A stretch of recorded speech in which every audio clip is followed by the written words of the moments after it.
panelists here today are all organized around a common desire to use evidence and reason to figure out how to best contribute to helping others and take action on that basis. This is the idea of effective altruism. And it's my privilege to introduce our panelists for today.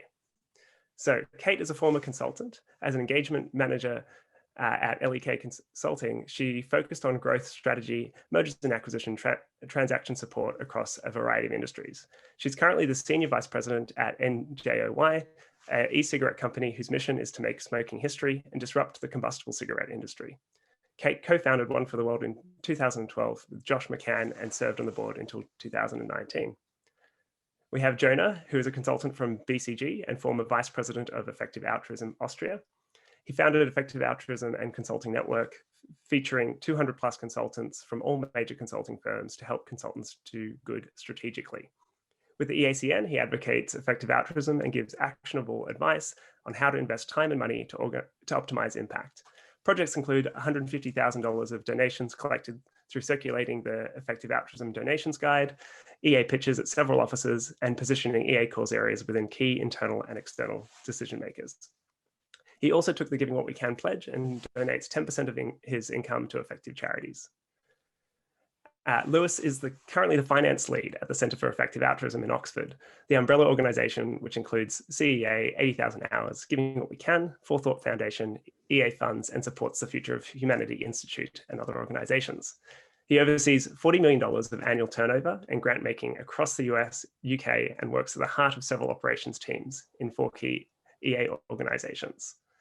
Weige grew up in Singapore and has been a consultant with McKinsey Company in London and New York for 6 years. She first became interested in EA as an undergraduate at Oxford over 10 years ago and co-founded Sloan's chapter of One for the World. Her vision of EA is a pluralistic one. EA would be the most effective if it's able to reach a broad cross-section of people and be consistent with a variety of worldviews and ways to live one's life. I'm going to head to the panel in just a moment, but seeing as we're having some trouble with the live stream, I'm going to just make sure that we're recording this so I can post it afterwards. Okay. Excellent. Well, to start off with, I want to introduce Jona from the EA Consulting Network, who is one of our core partners in this event. Can you first introduce yourself? I've given you a broad introduction, but can you tell us more about what the EACN does and also what effective altruism is? Yeah, sure. Thank you so much for hosting us tonight, Luke, and organizing all this really inspirational also to be able to speak to Louis and Kate and Ray. Yeah, so maybe first starting with effective altruism first and then switching to the network. So what is effective altruism? I think you already gave it a definition, but for me personally, it's basically using scientific principles and economic principles to do the most good. And so what does it mean? For me, it was like the best way I found so far to have really to maximize one's impact. For me, it's the best solution to really make sure that I invest my limited time and money to do the most good possible. And this was really inspirational when I read it, and I thought I want to work on this, and this is why I became vice president of Effective Altruism Austria. And then I also thought well, this is also super exciting for consultants because actually there are many similarities between consulting and effective altruism. So for example, when we go to a client, we really ask ourselves, how can we have the most impact for our client? And when we do the same in effective altruism. We ask ourselves, how can we have the most impact for others? How can we help the most? And also the principles or some of the core ideas are quite similar. So for example, when we are the client and for example, do cost cutting, we really try to focus on the biggest levers and maximize our impact there. And it's the same what EAs do. So EAs is short for effective altruists. And we go to, we look at the most urgent problems, like what problems should we focus on first? And then we try to support the best solutions for these problems or the most cost-effective solutions. So my hypothesis was this could actually work quite well with consultants. And this could be a great chance actually for consultants to increase their personal impact, learning about EA, and also just connecting with like-minded people and working on strategically relevant topics. But then also from an impact perspective, it's super interesting because actually consultants are an interesting target group, as they have like talented somehow, at least some of us, and then also have an above average income. And so I felt like, okay, there's like a huge overlap we should leverage. And this is the reason I came up with the Effective Altruism Consulting Network 1 year ago. And it's really going well. And like just introducing EA to colleagues, we get like lots of positive feedback where it's like people are saying, oh yeah, that makes so much sense. I've always been thinking like, what actually happens to my money when I donate somewhere? Can I optimize it somehow? So like many of the ideas also like giving what we can and has are like already in the heads of the people, and it's just like connecting all the dots and really focusing our efforts and combining the best of both worlds. Yeah, thank you so much. That's, I really like the fit there between the consulting mindset and the effective altruism mindset, really thinking about how do we approach problems and find the right solutions. Would you mind maybe, telling me a bit about the approach or approaches you found very useful in, thinking about these problems? Like, how do you prioritize, and how do you look at cost effectiveness or optimal solutions? So I think, generally speaking, I always see it in 2 steps. In the first step, you want to identify the most urgent problem. And so an urgent problem is a big problem, like where many people are suffering. It's neglected, so there are comparably few people working on this. And then it's also solvable. So if we put like some effort in it, or like some resources, we can really get things done quickly. This is the first step, and the second step to like support the best solution out there. And this is quite often a solution which is like has proven impact. So actually it can say it delivers what it wants to do. It has some data, for example, and then it's also cost effective and really delivers on what is promised. And for me, for example, one core idea which was also game changing is like thinking about counterfactual impact.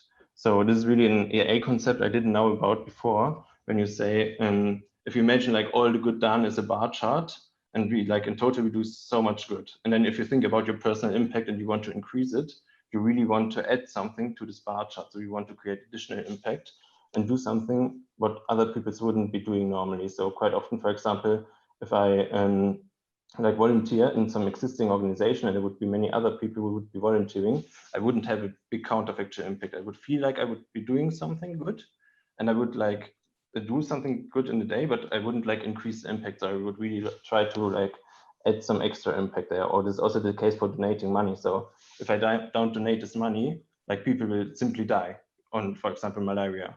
But if I can do it, I have a huge counterfactual impact.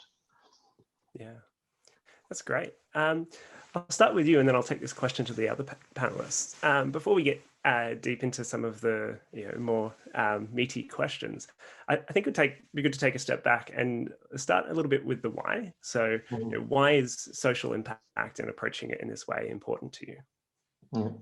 Yeah, I think it's always like a personal story or different stories. So my story is that I always wanted to give back, because I felt like I'm extremely privileged to like live the life I can be living, and like go to university, work for like great companies and do interesting stuff. And obviously we all like have our share on this, but it's also like in the end pure luck. So I could also have born like in Africa and wouldn't have like anything to eat right now. So I always felt like, okay, I want to give back.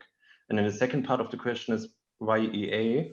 And I think this is more interesting because like I've always worked like in different NGOs and always like tried different things, but I never like stick to something. And I was always feeling like as soon as I like, for example, planted trees in Costa Rica, I was really wondering, am I doing the most effective thing here?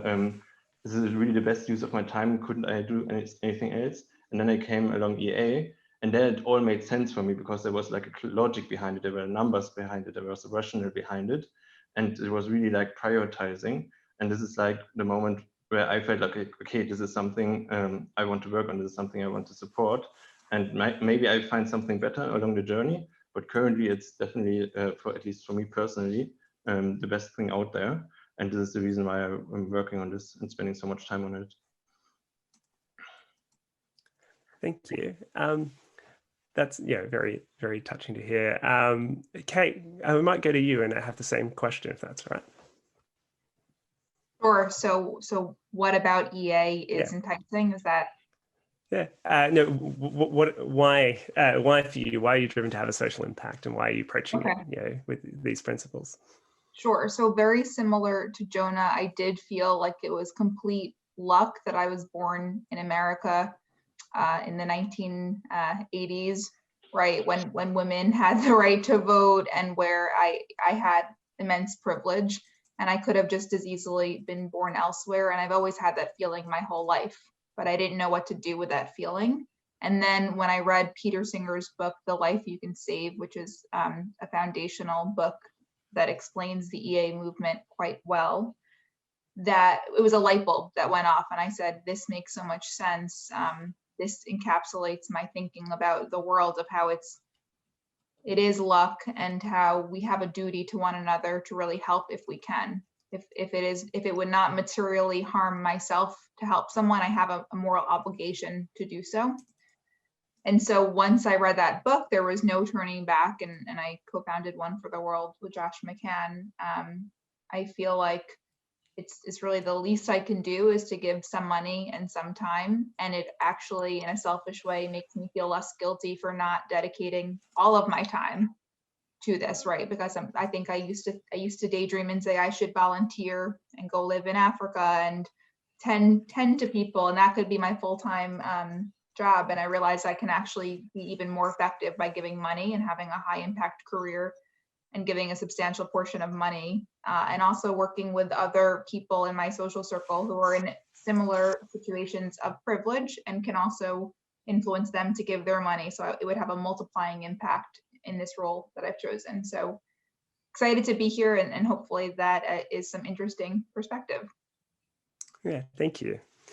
And Wei, I know you're doing some very interesting work, which you can talk about to varying degrees. But it'd be great to hear about why you're driven to have a social impact, and the way that you're approaching that.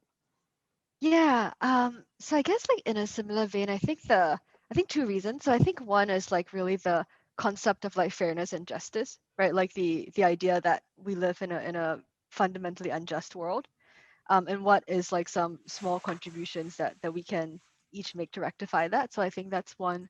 And then I think two is probably a little bit more personal.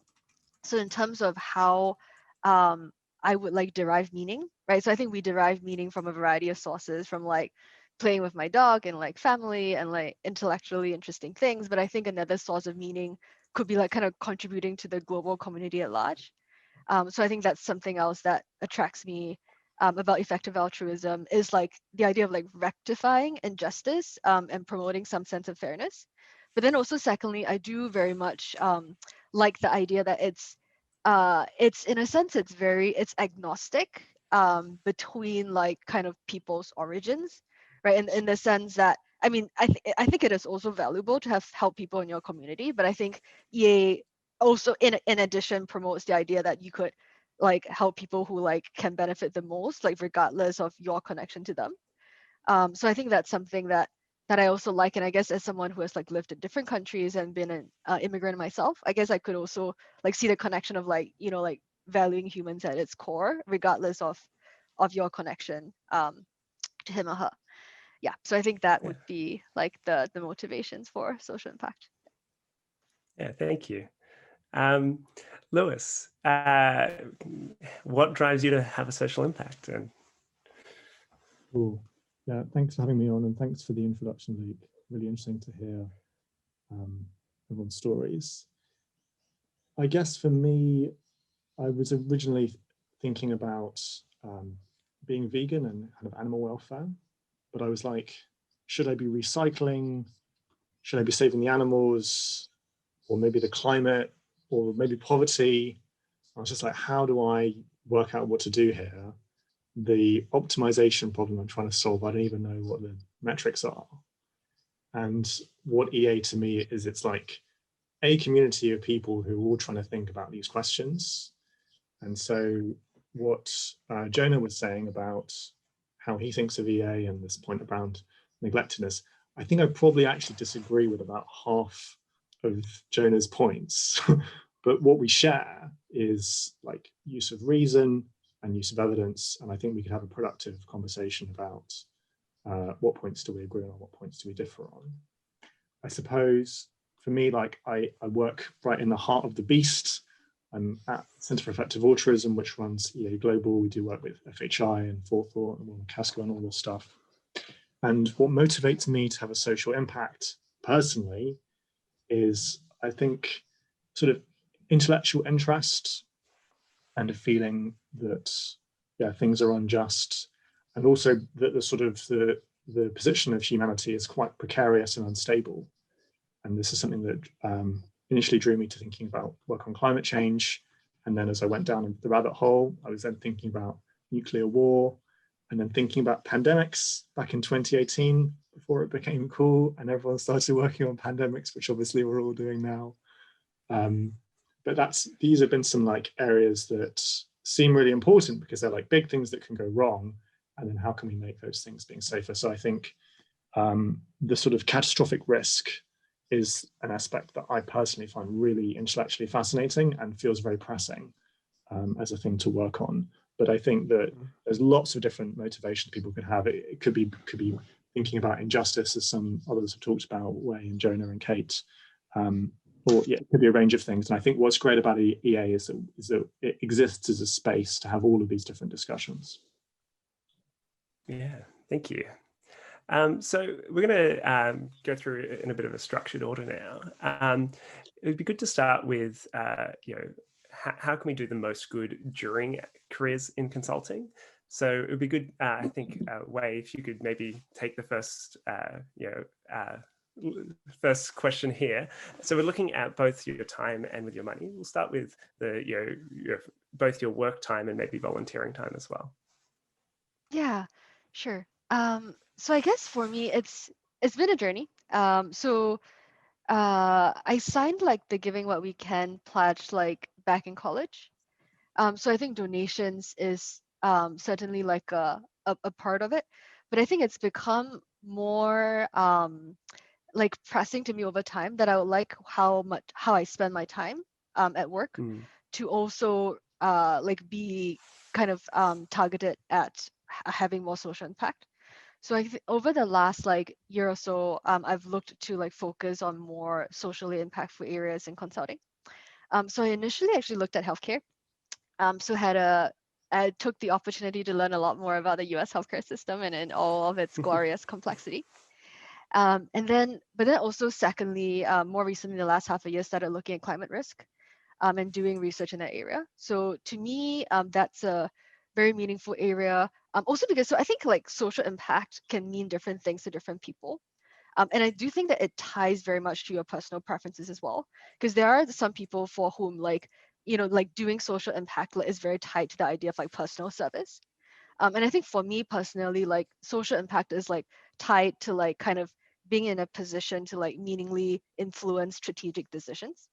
And I do think that consulting does give you lend itself to like having a network of audiences in the private and public sector that lends you to be in a position to potentially influence opinions. So for that reason, I think in the last half a year, I've been engaging in climate risk research. We're hoping to publish later this year and hoping that will contribute a little bit towards like combating climate change. Yeah, that's great. It's been fantastic you've been able to do that within your career in consulting. I'd be really interested in hearing how you feel that the skills and capabilities you've developed in this industry has helped you pursue these really important problems. Yeah. So I think that there are like many ways to approach these problems. So I guess like, for instance, if you're doing direct work, there will be some skills that are more relevant to other skills that are not, right? So if I were to think about what skills that I think are relevant, so I think that consulting certainly gives one like some like more basic analytical skills. So I think that, interpreting data, I think that's one. I think two, certainly on like communication, like building networks, talking to like more senior clients when you are quite junior. So I think both on the analytical and communication side, I think it does provide like a more general skill set. Having said that, I've spent most of my career in consulting, right? So maybe like folks who have been in consulting and then went out to do more direct work might be able to speak better to the transferability of skills. Yeah, That's a good point. On that point, Lewis, would you like to chime in? Yeah, definitely. So I did consulting for 4 years. I did sort of operational finance improvement consulting at EY. I qualified as an accountant while I was there. And then after that, I moved into working at CEA. So my role at CEA is to be the finance lead for Centre for Effective Altruism, which includes 8,000 hours and forethought and many other things which I listed out in my bio. But what essentially that means is that we're overseeing lots of budgets and about the financial activities for about 50 people. So yeah, as in your work as consultants, you probably spent a bunch of time annoying the finance team from various of your clients by saying like, oh, here's the data, let me show you how great it's going to be if you do this project. Look at this discounted cash flow, everything's going to be wonderful. So when I was a consultant, I just made a lot of slides to annoy people and did some graphs. And I feel like now I actually kind of do a job. I think if I was to look back on my time in consulting, I think maybe like half of the work I did, nobody ever read. And then like another half of it was just like lots of question marks. There was some stuff which I think is cool. And I think there's like a big scope. There's a big potential for consulting projects to have a positive impact. I think there's like a handful that are really outstanding, maybe just from a profit maximization perspective, but also from some of this kind of climate risk stuff I think sounds really interesting. But I found that I was sort of one step removed from doing a role itself. In my role now, I helped write the funding requests that we did to our donors, helped coordinate our events, do our community building grant programs. Luke and I have loads of conversations about how I can help set him up and run all the doing what he can things that he wants to. So yeah, it's sort of an internal operations finance role. But I think something that I think this audience should probably bear in mind is that a lot of these charities are quite small and are growing quite quickly. And so I think that's where the consulting skill set comes in really helpful, because it's like, now here's a new thing, and now here's a new project, and now, and oh yeah, you know how you run these events, now we're going to run a new set of events. You know how you used to run EA Global in person, now we're going to run it online. Do you need all the accounting and all the finances for that and make some reports? Okay. So similar to consulting, I think a lot of these nonprofits, it lets you bring in that skill of kind of solving problems, learning new contexts, and then presenting information. I'd also say that lots of charities, I think, really struggle to get good kind of management staff. And you'll probably see your colleagues, people who are a couple of years older than you in consulting, go and take roles as heads of finance, heads of operations, and lots of different startups. And these are often the kind of roles that are really helpful for many of the nonprofits. My role at CEA is actually currently advertised. I'm hoping to go and do some work in computer science a bit later on. But my job is up for grabs. Please feel free to apply. I'm happy to talk to people about it, but I'll pause there. Yeah. How did you find the transition? It must have been quite a shock, and I'm sure there's been a lot of really positive things and a lot of things which have been more challenging as well. Yeah, just overwhelmingly positive, and I think I do more work now. I think I probably didn't have to work a huge amount of the time at my consulting job because I think I didn't find it very hard, but I have more than enough stuff to keep me occupied every hour of the day now.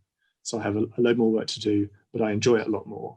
And if I think, hey, we should change some system, we should do some new thing, then I just have to go and do that. And I have the kind of the scope and the ability to do that. So if you're running the finances for an organization, you have a lot of scope and a lot of discretion to do that. Much more flexible working, I found, in consulting. And also like 80% of the kind of value in the money generated by the thing doesn't just go to the partners. And I would always look at the financials on the projects I've gone and just be like, how much, what's the margin on my time? But in CEA, like we apply for grants, we get the grants, and then we spend them on the stuff straight away. And so I feel like I can see it being deployed usefully. Yeah, well, thank you. Now, Jona, I'm sure you would have seen a lot of incredible people doing interesting stuff in your network. Would you like to share any of those examples or things you've had yourself around the work within consulting? Yeah. I personally found it super interesting to hear about the experience Ray is having and also Louis is having, because I think that reflects in general the consulting community or like business very well, that you have like such a broad depth like of different projects, different topics you can work on, different experiences between firms, but also within firms, depending on like where you're getting staffed. So I think there are like really many different paths, and I also like fully agree with Louis, like if you feel like or you have a good path, you should follow it. And if you're passionate about it, but if you feel like, okay, maybe I'm not adding value here, or what am I doing? Are people even reading my work? Then it's definitely like also a very good sign to leave and do something else. So this is really interesting to hear. Maybe coming back to the question you had, like how to do the most good as a consultant while you're still working in consulting. And I think you can have two different perspectives here, right? The first with your project work, and the second is with your like free time, magic time, additional involvements. I think with the project work, again here it's there are two different perspectives. One is again looking at your career capital. What can I learn there? Can I learn, for example, through McKinsey about the health system in the US and build expertise there, which I then even like can build on within McKinsey or also do something else. So this is also, I think, what EA is advocating, what like consulting is actually quite good for, to just like learn a lot. The second perspective then here's also, again, this counterfactual perspective. So because if I'm staffed on a project, for example, on healthcare and it's existing, I don't have like a big counterfactual impact, because if I do it as a consultant or someone else will do it, it's like, again, it won't really matter, honestly. Like I won't do a much better job than like anyone else in our firm. But then you can think again, in your free time, maybe you can do something to, for example, initiate projects or work on new topics. So for example, from an EA perspective, the safety of artificial intelligence is like a key concern. And maybe you can like talk to people within companies and raise this issue and tell them about like why it's important and that it's like a hugely neglected market, and maybe you can initiate a project there. And this is where I believe you can have like a really big impact by like changing the work in consulting firms and like just launching new projects. And then you have also this counterfactual impact that you're looking for. And then it's by that, like what you can do in your free time is like just reaching out to people, basically informing, for example, the partners at your company where you feel like they could be open to EA about EA. So for example, last week we had also this discussion with the partner from the public sector. We just informed him like, look, these are like the key priorities from an EA perspective. These are things we could do in the public sector. This is something where we could like maybe collaborate on or do a study on or like publicate something on. And then you can also like do smaller things like just informing your colleagues, talking to your case team, for example, about EA. So for example, on the homepage, we have slides where you can just introduce EA and give like a talk, or I know also some colleagues like invited speakers, for example, from GiveWell to the office to just give a talk about like effective donations. So there's like a lot of different things you can do to just like increase your impact also with the free time. And then again, what's important there for me is to think about this counterfactual impact, because many colleagues are also saying, oh, I'm trying to get stuff in a social impact project, and then I really have increased my social impact. And that's really not so much the case, because social impact project is already existing. Maybe you can initiate a new social impact project where you then like focus maybe even on high impact priority area. So this is like how I see this. I think one thing I think that's really interesting in that point around counterfactuals. I was talking to, this whole EA thing with someone else, and they were like, "You always talk about counterfactuals and on the margin. You always thought like." I was like, "Yeah, it's quite subtle, but it's helpful." I guess one thing I would just add to what Jona is saying, I think, is that if you're thinking like, how can you do the most good in your career, then maybe a key part of that sentence is in your career. Your career is long, long. I think I saw in the survey data that most people in this call are like less than 5 years professional experience. Is that right, Luke? What it was? Yeah, I think that the biggest cohort was less than 5 years professional experience. Yeah, which is great, and it's so cool. Like, saying like you can do all these things, and so the whole world is in front of you, and it's in front of me. I'm pretty young as well, and I guess you're going to be probably working delightfully for quite some decades, and I think that impact, those things that you do where you push those counterfactual mountains is going to be, cumulative and building up later in your career. So I think if you're like, oh my God, I need to go and do the most important thing right now, that's great, that's awesome. But I think you can really kind of get these compounding returns if you do them later. This was why I first went into consulting. I'd always thought to myself I'd wanted to work as a civil servant, but I didn't get into the civil service fast stream in the UK when I applied. And I thought if I learned how to do finance in the private sector, that would be a useful skill later on. And I think ideas like that, option value is another one as well, which can help over the long term. Yeah. So there's about 60 people in this call who are considering a career in consulting. So I think it'd be worth speaking to some of those kind of the pros and cons of going straight into that, and maybe the career capital side of things, like how that can help them transfer into other things, as well as, I think it's also good to reflect on some of those great projects that exist within consulting and those opportunities counterfactually to have an impact. So yeah, I would be interested in your reflections as well. Kate, in your career, like I'd be very interested in the skills that you found very useful that you've developed as a consultant that you're now using in another industry. Sure. So I do think for undergrads or MBAs out there who are considering consulting amongst other choices, I do think it is a great career choice, and it is a good, I would recommend going into it at those junctures because it's very difficult to get in mid-career, midstream. Consulting firms really only recruit straight out of undergrad or straight out of MBA programs. So while you might be able to transition to an industry role at a later date, the consulting recruiting process is pretty prescribed and not flexible. So I think if you're interested in it, it's a time that you don't want to miss because you can always leave it. I also have found that there are many careers for which consulting or banking, it's a prerequisite. So right now, as a perfect example, I run a strategy group at NJOY, and I'm recruiting for a strategy manager. And in the job description, it says you must have consulting experience, and that is what many of the in-house strategy roles require, and a variety of other roles. It's not just strategy. So I do think it's good for learning and having a great exposure to a variety of industries, a variety of problem sets, a variety of functions, a variety of nations and geographies, where you get broad exposure early on in your career and can then hone in on what you might want to do later. So you get all that learning. You also get great training. You learn the quant, the qual, the communication, and then you can stay or leave, and you'll have that on your resume forever. And I think that there's, the role I'm in myself right now, I would not have gotten if I hadn't had that consulting experience. So I'm clearly a believer, and if if it's not for you, then that's fine too. But if you're considering it, I think there are critical junctures where you're permitted into that world, and so it's a unique opportunity to take that opportunity. Would any of you like to respond before I actually go to the audience question? There's I think maybe one thing, yeah. Sorry, to highlight that I think it's maybe like not as obvious is like the diversity of experiences you get. And I think also the number of people you work with.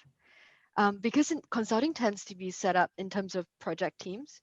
So it could be anything from like 2 weeks to like 3 months, right? You actually work with a different set of people. And I've personally found it so helpful to work with people with different styles because you observe a lot and then you learn from that. So I think both like exposure across industries, problems, but also like just, earlier on in your career, being able to like learn from like good examples and bad examples through observation. I just feel like you just have you get to accumulate a higher sample size at the like in a short number of years.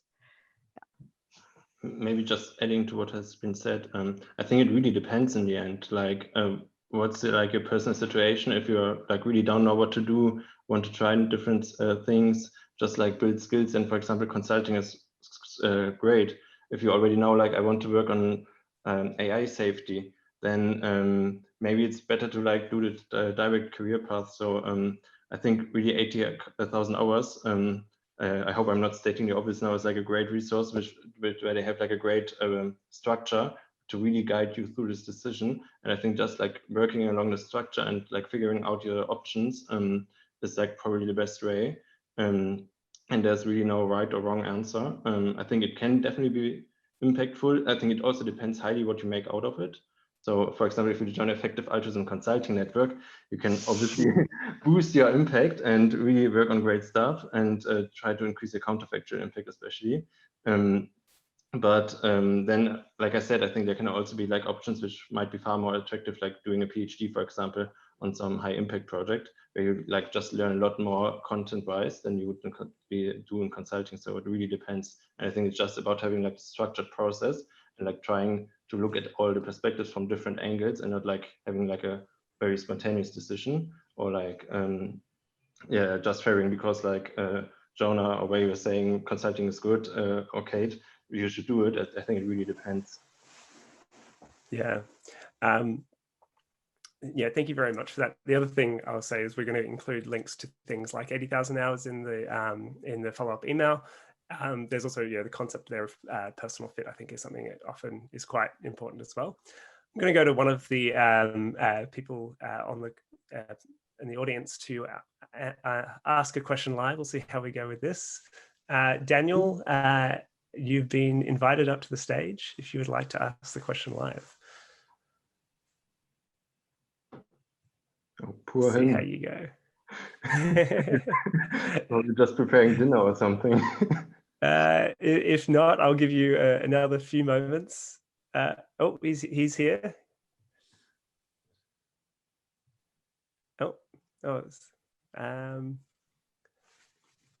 It's the first time I've tried this. Sorry. There we go. Yeah. That sounds good. Can you hear me or? Yes. We can't see you. There we go. Perfect. Nice. So basically my question was, within consulting, are there kind of specific skill sets, specific sectors, maybe functions that you would recommend focusing on, especially maybe, I don't know, also switching from what you're currently doing? Something that's kind of close to my heart since I just switched from growth and pricing to renewable energy and energy transition. So I'm wondering if I can make kind of an even better switch or what I should focus on, basically. I guess I've got a question for Daniel. Like, why would you want to switch? That sounds great. I mean, I guess you can always do better, right? I mean, maybe, but like maybe that's a really great place to be, and it's a really good set of skills for your time. And I think people can get into a trap of like, oh, I should always be going and doing. Like, I mean, does the head of 80,000 hours, Ben Todd, is he like, oh, I really should be a CEA, and the CEA is like, oh, I should really be 80,000 hours. And like, I don't know, that sounds great. Like, maybe just keep doing that. I'm not sure if that's the answer you wanted, but that's one perspective. Yeah. Also, what might be helpful is like to just look at the course areas. So for example, ATK really recommends some focus areas. And so one topic, for example, where I see huge overlap between EA and consulting work is, for example, artificial intelligence, like all the environmental stuff, obviously. But then what also Weige is doing, like the health, public health, there are like also many consulting projects where you can really build some expertise and really make a difference within consulting firm, but maybe also build expertise for later. So I would recommend just going through the list and then like and looking what might be a good fit for you and where you see some connections. That might be just an additional source of inspiration. But like Luis also said, I mean, it's a great place, and I mean, it's also great that you make this change. So congrats on that. Yeah, that's great. Thanks. Yeah, that's Go on. Sorry, Luke. No, didn't want to interrupt you. There you go. No, I think that's helpful. I mean, the health and public sector is probably interesting, as you said. Just getting maybe a project exposure there. I think we also have a couple of things in sustainability, so helping NGOs and all these projects. So I think the tip of just maybe getting some exposure there, seeing if that's an even better fit for myself would be a good way to go. Yeah. One thing I will say, maybe I'll get a slightly an answer you might be expecting more on the lines of Jona's stuff, is that I think that the EA community spent a bunch of time talking about how important is artificial intelligence. There was, you might have come across kind of Nick Bostrom in back 2015 talking about kind of like really extreme scenarios. There's been a bunch of discussions since then, but it does seem really clear to me, at least my own perspective, is that artificial intelligence and how it's governed both like as it exists today in terms of things like privacy and autonomous weapons, autonomous self-driving cars, and then as this like develops and becomes more and more capable over time, this seems like a really important area that very few people are looking in. So I think a couple of years ago, people were saying like pandemics, Bill Gates was saying in 2015, pandemics is going to be a really important thing. We're now very much seeing that. I think artificial intelligence is going to be in the same sort of class of stuff, but an even more profound structural change. So I think if I was in a consulting role, I might be looking at working on technology and technology regulation, especially of emerging technologies. Although I will just repeat my earlier point of like, it sounds like you're doing great. That sounds like a really awesome role. And if you love it, then maybe carry on doing that.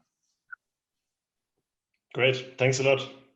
Yeah, and just one final thing that I've spoken to a lot of people is, one nice thing about having different parts of our lives, what we're doing, focus on our career, but we're also having money and, volunteering and things like that, is people often hedge their bets and go, look, here's something I'm really doubling down with on what I'm focusing on.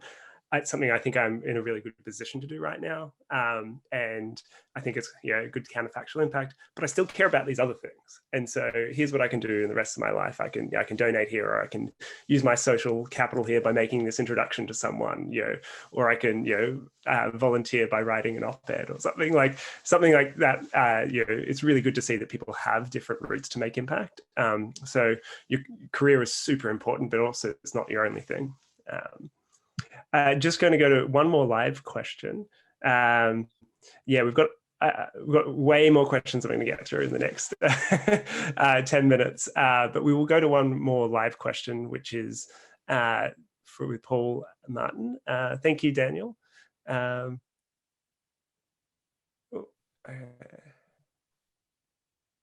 think hopefully not removing you from the call, but removing you from the stage. I'm actually just going to disable talking because I don't want to accidentally remove you from the call. There we go. Paul. Hey. Can you guys hear me? Yes, we can. Perfect.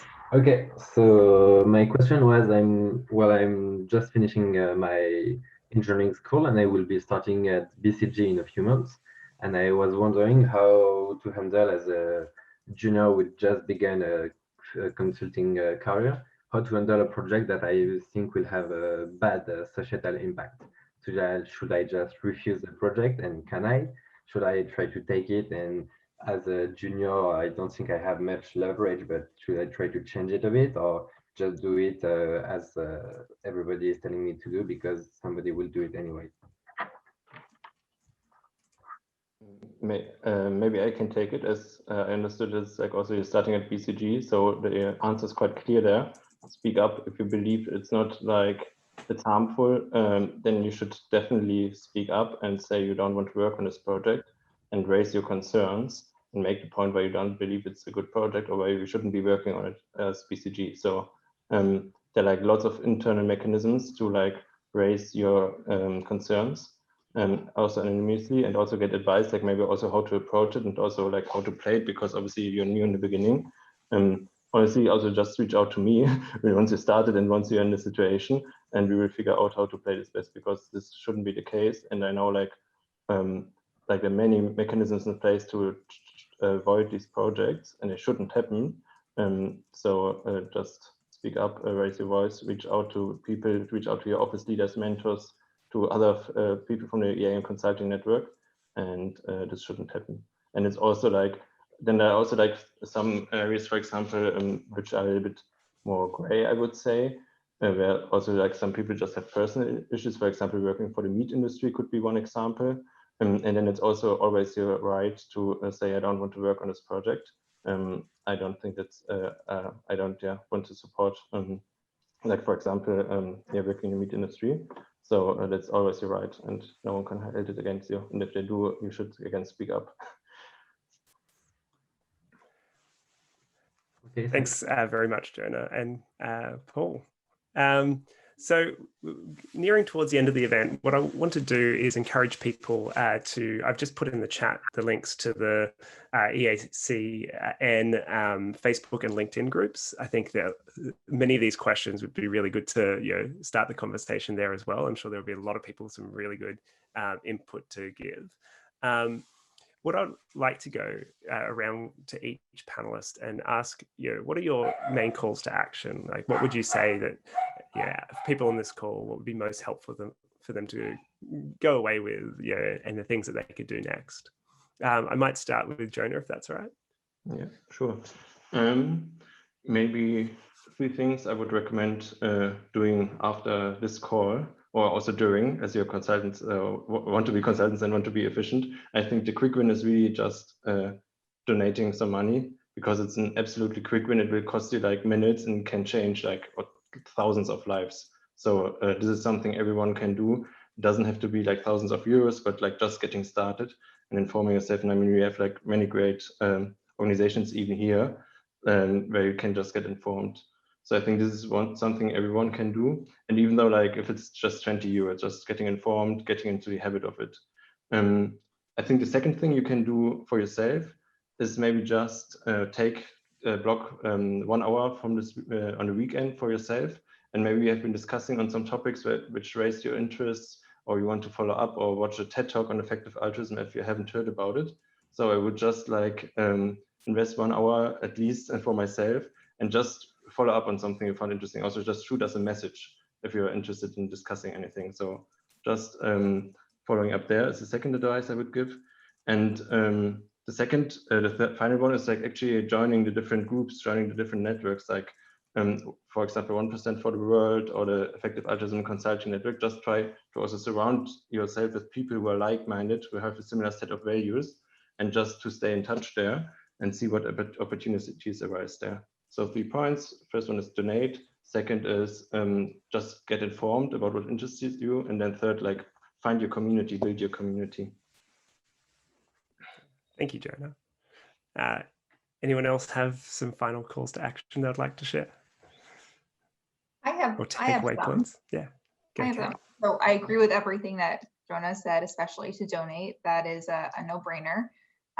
One additional thing that folks can do is really think about how they like to help and how they like to engage. So some people are more extroverted and more introverted. At One for the World, we try to cultivate a lot of extroverts who are willing to talk to their friends, their network, their family, and say, hey, I donate and I'd like you to do the same, which is a tall order, and not everyone is comfortable engaging with their colleagues or friends in that manner.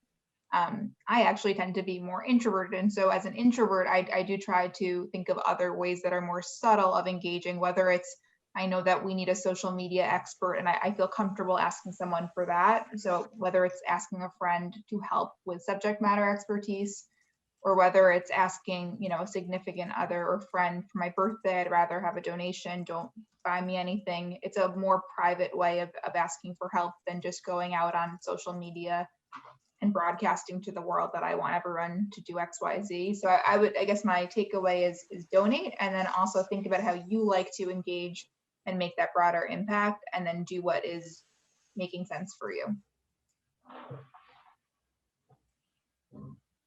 This hour has gone so fast. it's so quick.